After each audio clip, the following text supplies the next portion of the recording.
Hat Seller and the Monkeys. There was a hat seller in the city who went to the market every day to sell hats, and he returned home with what was left, to sell them the next day.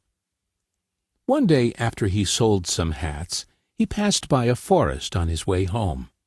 The weather was hot, and he was exhausted.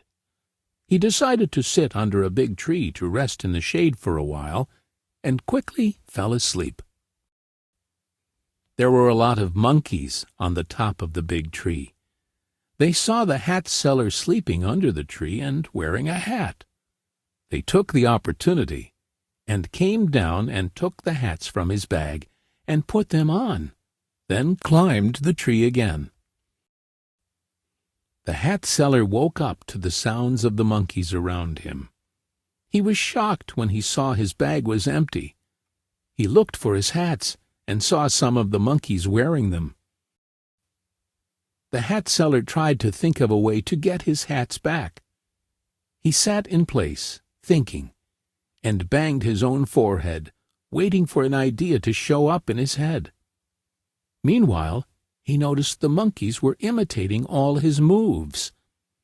He banged his forehead again, and so did the monkeys. Just then, he took his hat off, so the monkeys took their hats off as well. Finally, he had an idea. He threw his hat on the ground, and the monkeys followed along and threw their hats down.